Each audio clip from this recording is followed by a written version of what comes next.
Hey guys, how are y'all doing? I hope y'all are having an amazing day. Hope all y'all's days are blessed. I know I said I was gonna rest, but finding the truth, sometimes you don't have time to rest, right? But as I have been out here all day today, I've been thinking of a lot of things. Some of the things that have been said and put out there about Sebastian Rogers. I have dug this case down as deep as I think I can dig. And I want to say, come on, Ruth. No, there's nothing in there. Come on, nothing in there. I want to say, Ruby, come on. We're fixing to find an area to actually take a break.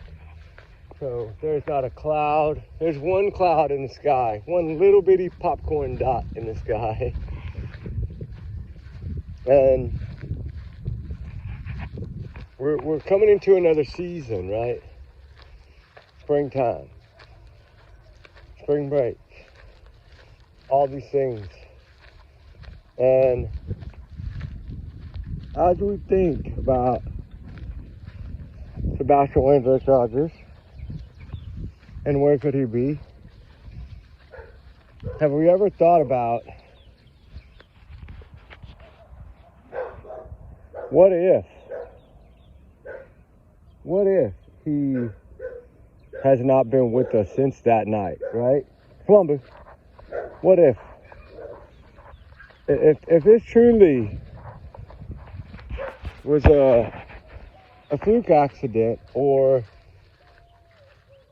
a mother that flipped out with what this called is Alzheimer's love, like where it's so overbearing that she can't handle it anymore, and she snapped on accident, like the mother that threw her child off the bridge, trigger warning. How do you do that? The mother that walked her child across the street to that little river or lake and drowned her child, trigger warning. So many more, right? That happen all the time.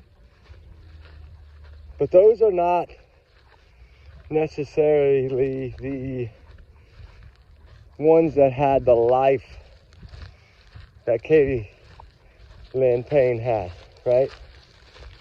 And she grew up in a world of turmoil, and there's no telling how she lived, right? There's no telling what her childhood was like. She was babysitting at 13. Okay? Tells you something right there. I mean, if it would have just been a way for her to make a little money, but I don't believe it was that way. I think that family had been in so much legal trouble all their life that they needed everyone to work to be able to keep up with all their payments, right? I do feel that her childhood was probably so over a nightmare, right? So brutal that I'm just gonna tell a little story, because she met Seth Rogers, right? Someone that loved her for her, someone that cared about her for her, someone that saw something in her that no one else saw. Someone that she felt was someone that loved her unconditionally, no matter what her family life was like, no matter what she was going through in her life. He still cared, right? And I don't think we'll ever 100% know the truth about whatever AIDS they got together or whatever, but that doesn't matter anymore, right? That was a long time ago. What can we do about that now? We can't change it now. So we can't get lost in it because we can't change it. We have to use it.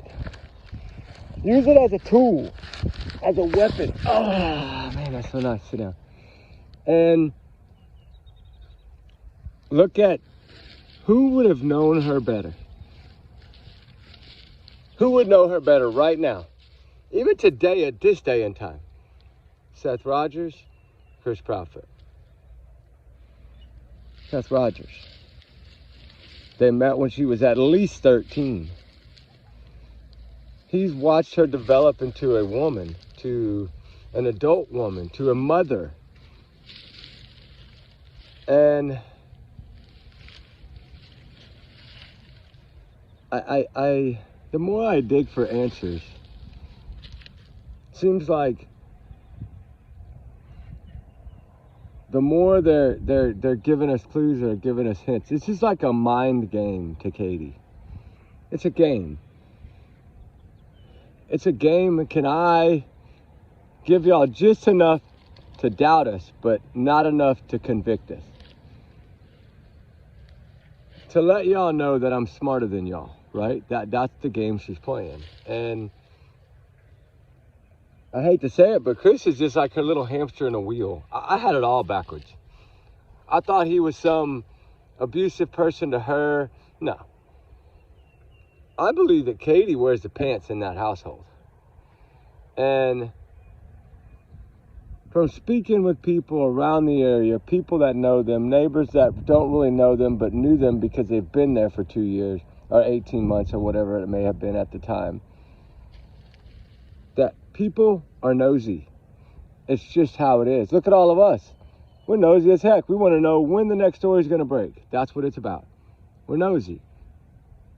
But it's okay to be nosy.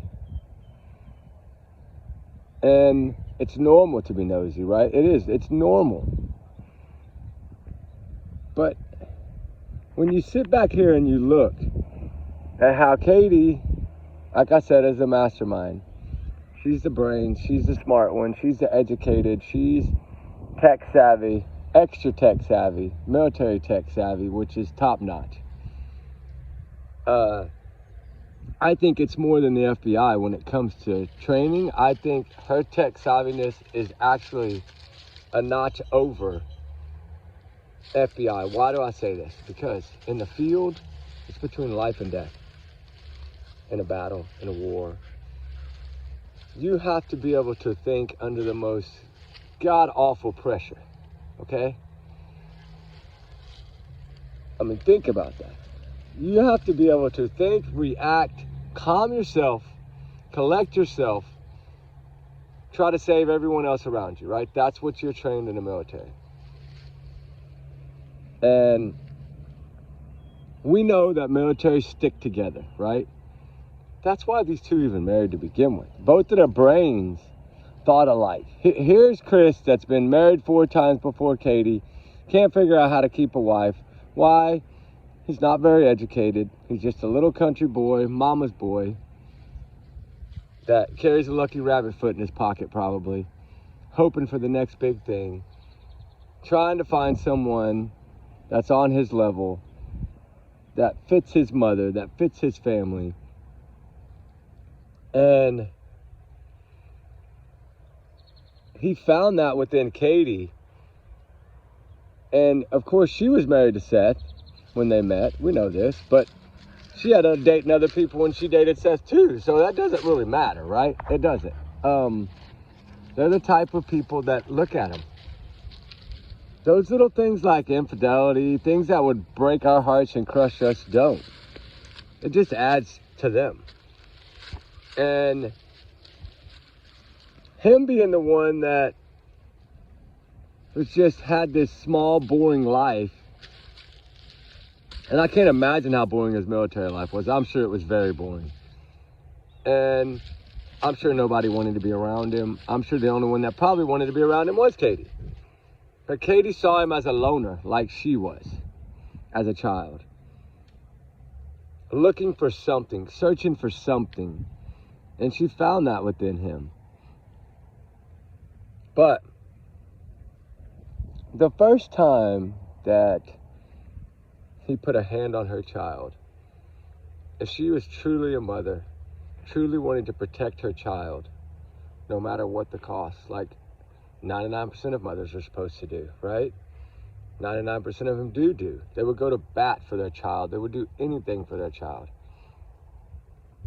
She would rather be with Chris than spend time with Sebastian. She told us that in her conversations. Yes, she tried to backtrack it, but what did she say? We talk every day. We talk lengthy every day. This is our marriage. This is how we make our marriage work. We want to talk to each other. I love my husband. I love talking to my husband. Okay, you see all the love, love, love, but where was the love for Sebastian? It wasn't. Never did she talk about loving Sebastian the way she talks about loving Chris. Never. It doesn't happen. So think about that. That's telling us everything we need to know. Sebastian was in the way. Sebastian was causing problems. He was going to cause Chris and Katie. I don't think it was about separating or divorcing. I don't think that was anything to do with it. I think Katie would have allowed him to keep doing what he was doing as long as CPS didn't put him out of the home, right? And remember, allegedly, these are just my opinions and my thoughts. I'm all alleged here. Don't take this as facts. It's just my free speech, my theories, my opinions on everything in this case. I'm just a big alleged bubble. Don't take me as fact. And y'all's comments, y'all's and y'all's alone. We do our research together because we are a big-hearted little family. Trigger warnings times 500 million. This is about Sebastian Wayne Drake Rogers, the missing teen out of Hendersonville, Tennessee. Last seen with his mother leaving the Texas Roadhouse around 6:25 p.m. on February 25th, 2024. His birthday was December 7th, 2024. He turned 16. And at 15 is the hardest year for autism, they say. Between 15 and 17, that is the roughest phase from what I've researched. And a lot of mothers snap. I'm sorry to say it. Fathers too. I think she allowed Chris, and would have allowed Chris to do what he was doing no matter what, because he was her man. He was the love of her life. He was her Prince Charming. He was her Three Musketeers, right? He was everything. And she fit right in with that evil family of his. Because why? Because he was a mama's boy and she didn't have that. So to her, it was like, oh, wow, look how much his mom cares. Look, wow, why didn't I have that, right? She was living through him. The life she always wanted. And the happily ever after they wanted together. Why did they never have kids? They never had kids because they didn't want anything else in the way of them. They didn't want anything coming between them. They already had Sebastian. They were trying every way and means possible to get him out of there.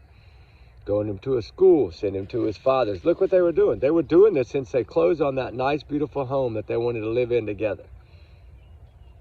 To where Katie could go with him every time to work. He didn't have to worry. She could travel everywhere with him.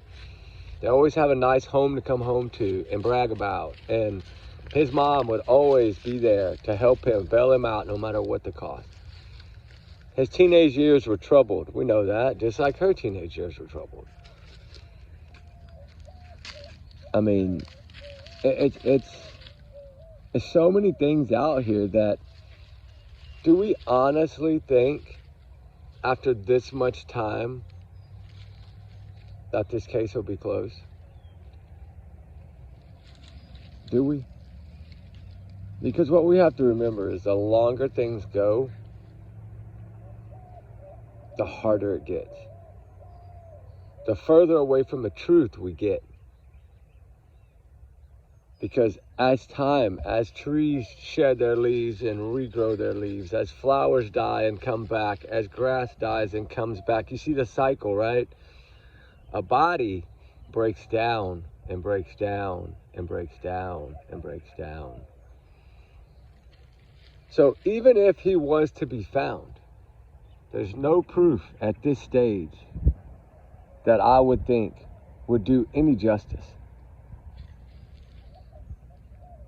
Because there's going to be nothing left but bones and skeletal remains, which is what everybody's combing those woods looking for. We just need to face reality.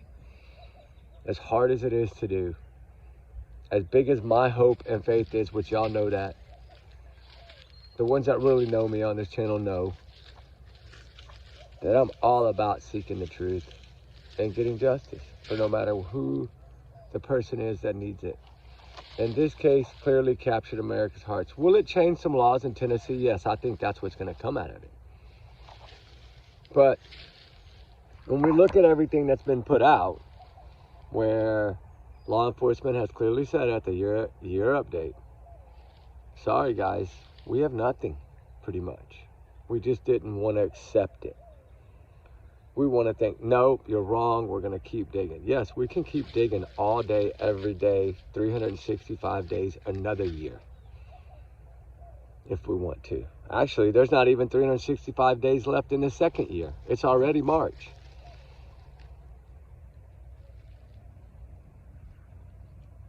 So, where do we go from here? I mean, of course, we're going to continue to search, because now I'm really thinking that within 15 miles from that home is probably where he is. Or within 3 miles of that home. And I feel that whatever happened to Sebastian happened in 1 minute flat. And that was her words. Something bad happened that night. Either she gave him too much medicine to be able to be free and talk to her husband and not have to worry, or she snapped. One or the other. And I think Seth has known from day one. I really do. I mean, he even told it in an FBI lie detector, right? And was right about it. He was truthful. So what does that tell us? He's always said, there's something missing here. There's something that I don't see. There's something I can't figure out. That's right. Because why? Because Katie is super smart. Super, super, super smart. Well, we say she's dumb. That's what she wanted us to think.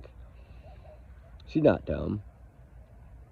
She's being quiet, like I said a couple of weeks ago in a video. She's being quiet because she's smart.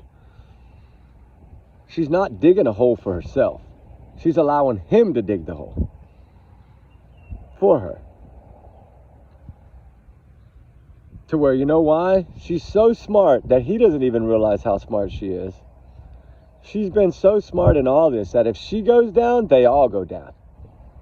And when I mean all, I mean all. All the way down to the Bowerstocks. All the way down to the family members that support Christopher Proudfoot. Every single one of those evil ones that support him, that would be there no matter what, that he does no wrong. He's mama's little boy. He's what my grandpa always used to say when he would see little, when we'd be playing t-ball or whatever, and he would always see these boys that would run to their mama when something happened he'd say, look, that boy is going to be attached to his mom for the rest of his life. And you know what? He was right. And I see that now. I see how attached Chris is to his mother. He even lives right down the road from her. He might work far away, but he lives right there. Why? Because he's the American hero, right? He's the military man. In his mama's eyes, he could do no wrong. He'll fight for his country. He'll fight for his mom. And that's all he'll fight for. Because if truth be known, if they were to figure this out, he would throw her under the bus in a New York minute. Don't think he wouldn't, because he would. He would throw Katie directly under the bus, and his mom would too. Just like they did Nina. It's a setup trap, what they always do. They pre-plan, and they're good at pre-planning. Money and power gets away with a lot, guys. So with that said, what do y'all think of that? I think that I just don't feel, I'm trying to figure out the truth, which is what we all want to know, but the truth is, I've said this before and I didn't follow my hunch, and I should have, because if y'all remember about 3 weeks ago, I did a video on how when he started searching, maybe it's been a month ago, when he was seen searching that day in those caves, and I kept saying, you watch, Sebastian's going to be found somewhere right in that area. right? I think that they've planned this all along, and that somehow they want somebody. They don't want them to find him yet, because they want to make sure that there's no way to prove what happened. And I think that they're using this construction zone and all this stuff, which Chris is a construction man. He knows a lot about construction. He knows everything that went on. And don't tell me he's nosy enough that he probably knew what day they were doing what in that neighborhood. He probably watched them like a hawk and knew and waited for the time to be right. Knowing, okay, this is going to get covered and it'll never be removed. And all our problems go away. So I want to say, they're even trying to raise money for ground penetrating radar in a construction zone that has been cleared by the police. Okay, what does that tell you? I think they've outsmarted them. Clearly, no, don't move, no, stop. That's it. I think that they have clearly outsmarted law enforcement.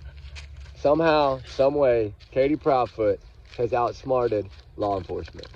And with that said, I think that Chris is only doing what Katie tells him to do, right? That's what I think.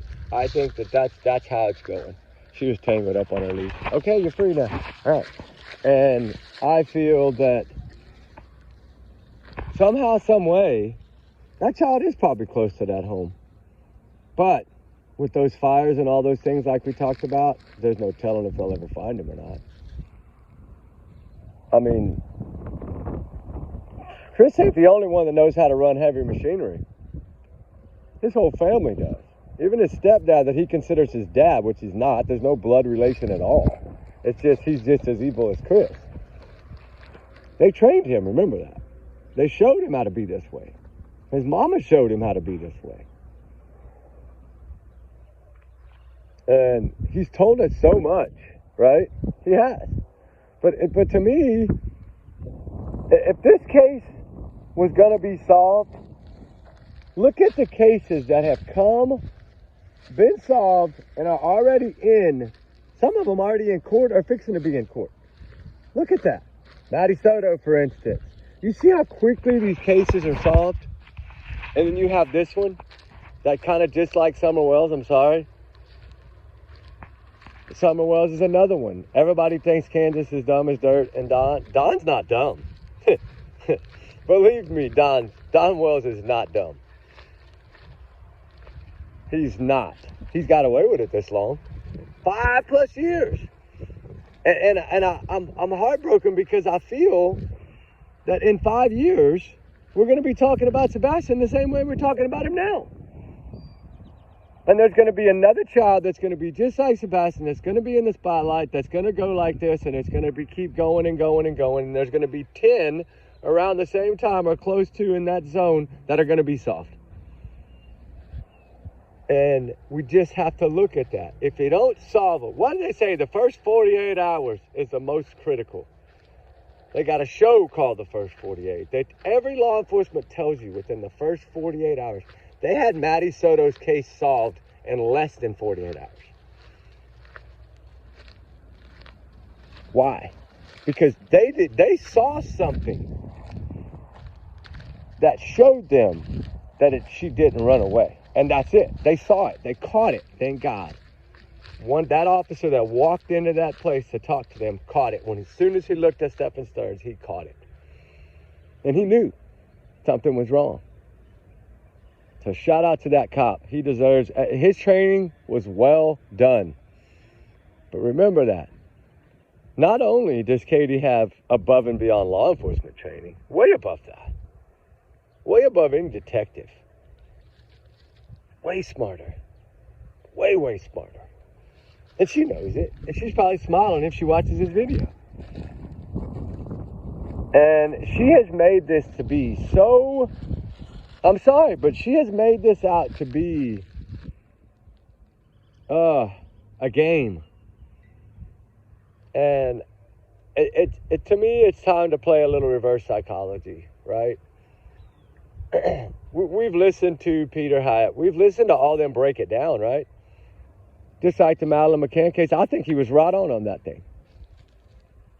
I think he was right on a lot of them. The Jay Slater case, for instance. I think he hit the nail on the head on Lucy, the one that did the GoFundMe. I think she knows so much, and she's hiding it all.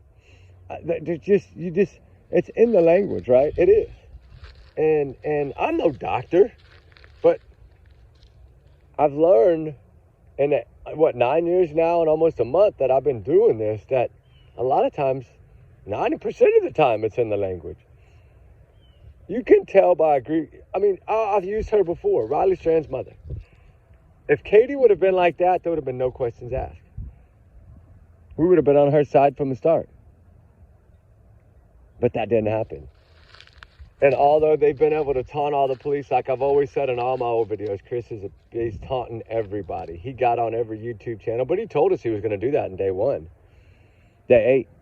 He said, if y'all have anything to ask me, ask me. I'll get back to you. He said, I know there's 2 or 3 million of you, so it's going to take me a while to comment back to you, but I'll get back to you.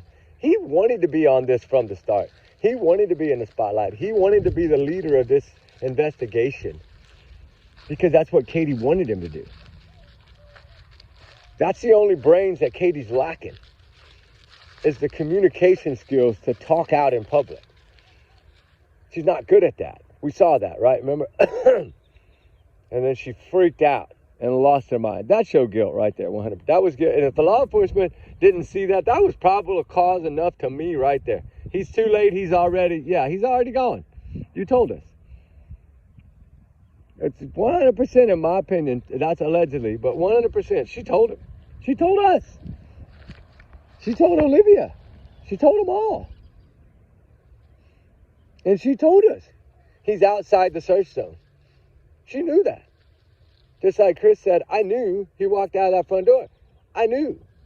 I know. No, he didn't walk out of that door. He was carried out of that door, most likely. In my opinion, allegedly. He was carried out that door by Katie, and Katie came running back to that house. Because Katie happened to be on the evil side that night and not the other side. But she has played public opinion the entire time. She switched how she said things. She switched how she's done things. She changed her story 3 times in the beginning. Excuse me. All that, probable cause in itself to me. Look what they did to Joshua Reeby for his stories not being consistent. Right? Look what they did to him in the DR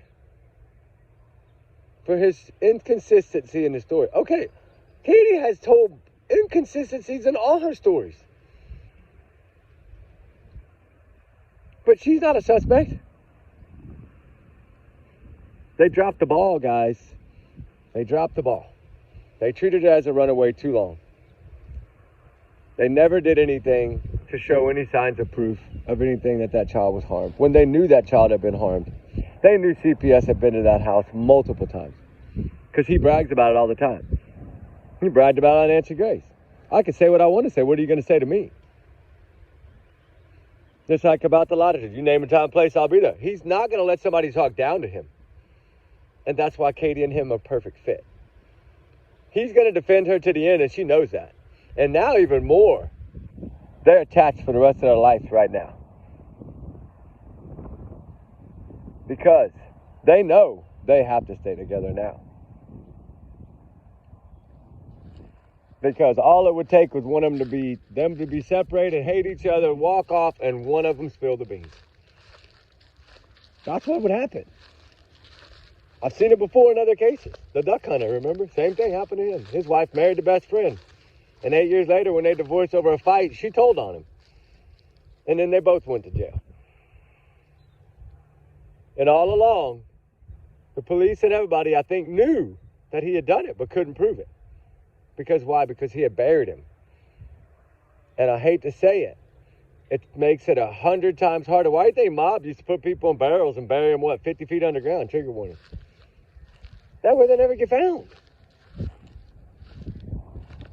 So somebody that's in the construction that has access to backhoes and track hoes and dozers and all these things.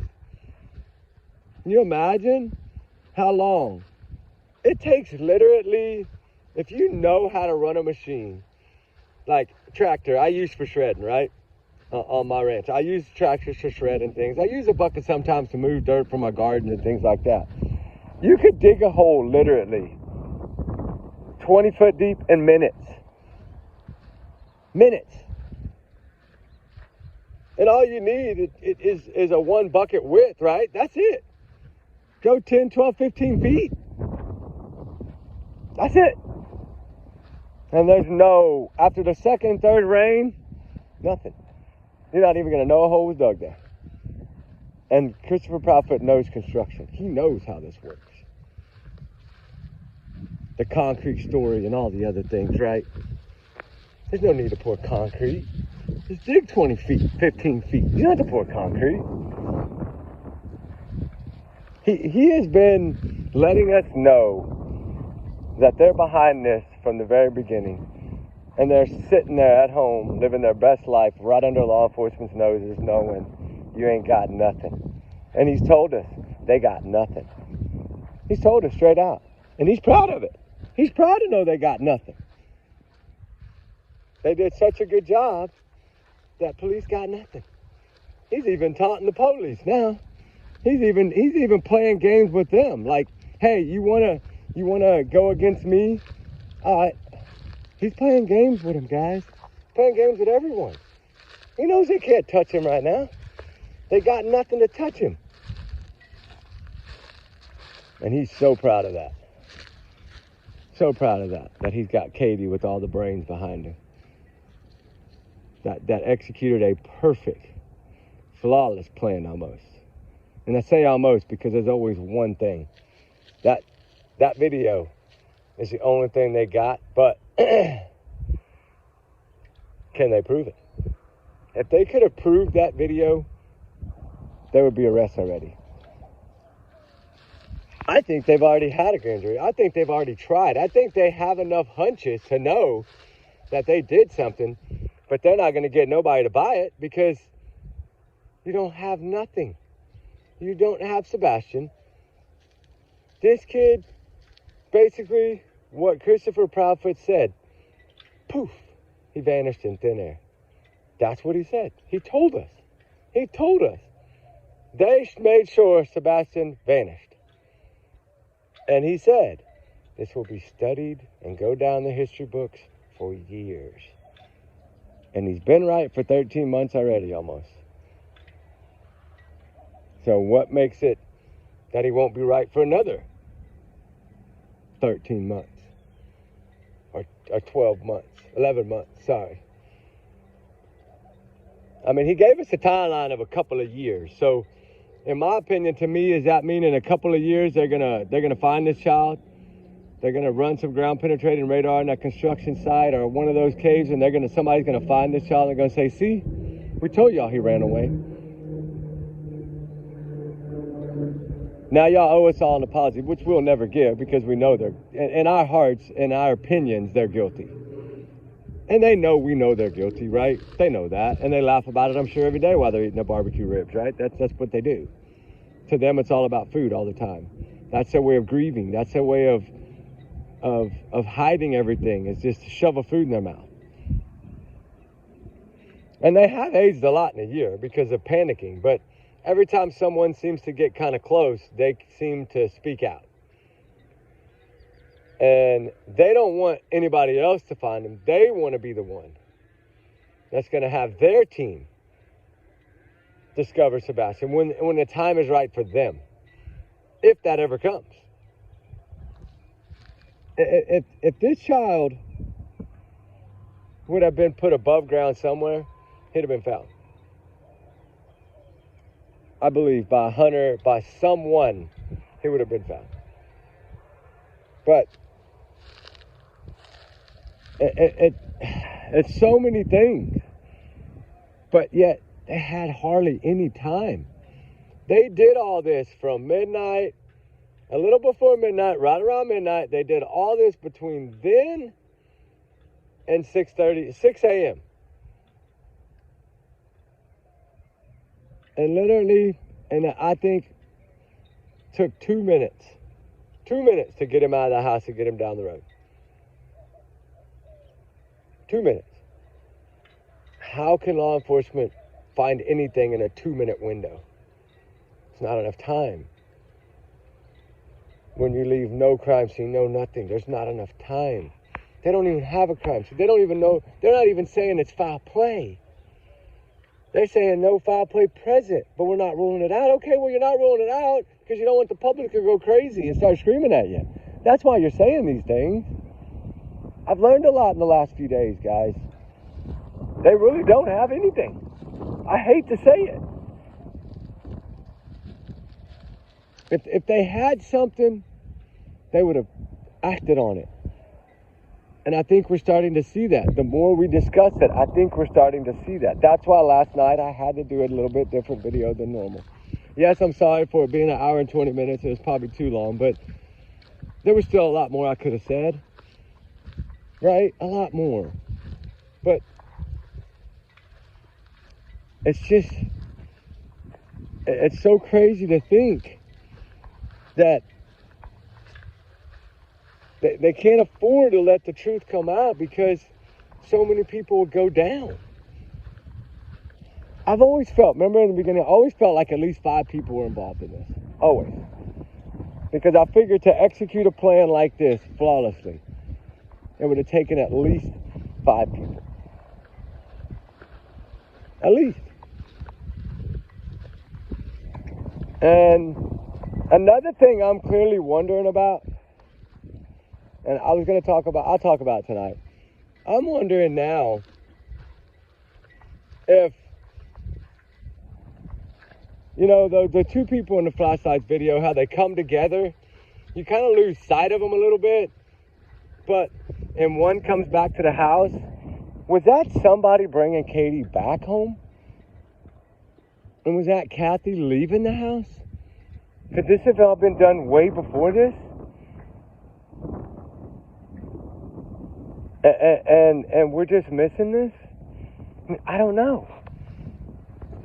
You know, I always thought Kathy was at that house and Katie had left to help Chris. He needed her to be there for her brain. So I'm wondering now, was that them dropping Katie back off and Kathy Bowersox going back home? Was it? I don't know. But I'm trying to play a little backwards game here to see if I can figure out if there would have been some possible way, because she could have got out of the house with no light. If she would not have turned the flashlight on, she knows that neighborhood. She could have walked right out of that neighborhood, out that back place by that barn, and nobody would have ever caught her on film. And then Chris could have picked her up. They could have went and did what they did. She could have came back. Kathy could have came out. And we say it walks slow, right? How do we know? You know, it walks slow out there and fast back. Remember I talked about the body weight and if you're careful. But what if that was just Kathy and she's slower? And she's the one that walked out of that home and then Katie ran back. Possible. Because I truly believe that that's possible. And if Chris had already been there, him and Katie could have done this right afterwards. Kathy could have been in Katie's car and pulled up at home. I've always thought Kathy could have utilized her car too in this. Because remember, they're both her cars anyway. But she could have utilized this. That might not even have been Katie that came home from the roadhouse. There's no footage that says it's her. She pulled in the garage. It was dark. So I always thought that Kathy had came to that house and had Katie's phone, and that Terry was up there at the camper and had Chris's phone, and it was just Kathy and Terry talking for those 3 hours and not Chris and Katie. They were doing what they needed to do. And then Chris dropped her off at 3 in the morning, picked his mom up from that house, took his mom back home and hauled butt to Memphis, and it was Sebastian was already gone. That makes more sense to me. I don't know, I want y'all to tell me what y'all think of that, but that's what we're going to talk about tonight. That makes more sense to me now that I think about it, because that would have put Chris and Katie as a team, hiding Sebastian together. And then that would have had Kathy at Katie's house with Katie's phone. and Terry at the camper with Chris's phone, and they just had Kathy and Terry's phones, and that they went and did what they needed to do. Then Kathy slowly walked out of that house. That's why that person was walking so slow, is because his mom is older and she doesn't know the area as well. She might have been walking slowly over there to Chris and Katie, and then as soon as they got there, Katie could have been the one out of the car. Chris could have been in the car. His mom got in. Katie ran back to the house. End of story. So think about that. Y'all let me know what y'all think. Anyway, we'll see y'all tonight. We got to get back to searching. Break time's over. Y'all guys, be good, be safe. Remember, allegedly, these are all my opinions, my thoughts, my theories, my speculation, my free speech, not to reflect the channel. It's all alleged here. This is just my opinions, my free speech. So don't take it as fact, guys, okay? And we will talk to y'all later. Y'all's comments, y'all's alone, not to reflect the channel either. We do our research together. We're a big, hard little family. Trigger warning times 100 million. Justice for Sebastian, Wayne, Drake, Rogers. I know we can't stop. We can't give up. We won't do that. We never will do that. But I know we're going to change our searching patterns now, because I'm going to target about a 15-mile mark, which means, remember when I posted that photo on a thumbnail of the Bowersock's home and all those trees and brush behind it? I'm working on getting some permission to get into those areas so I can search. And some other things, I can fly my drone and search some areas. That's what I'm going to work on now. On our next trip down there, which is going to be in about 11 days. So we'll see what we can do then. But in the meantime, y'all guys be good, be safe. Just remember my big alleged bubble. We love y'all guys. We'll talk on the next one. Let me know what y'all think. If y'all think that that's possible, that it could have been Chris and Katie pulling into that neighborhood. Katie got out. His mom came back, got in the car. Katie ran back to the house. Because you see the two people come up to each other and they kind of fade off, and then one runs back. Well, how do we know that the first person that ran back didn't swap? Wasn't one or two backwards, right? We don't know that yet. So I'm wondering. Y'all let me know what y'all think. All right, guys, we'll talk soon. Love y'all guys. All right, bye.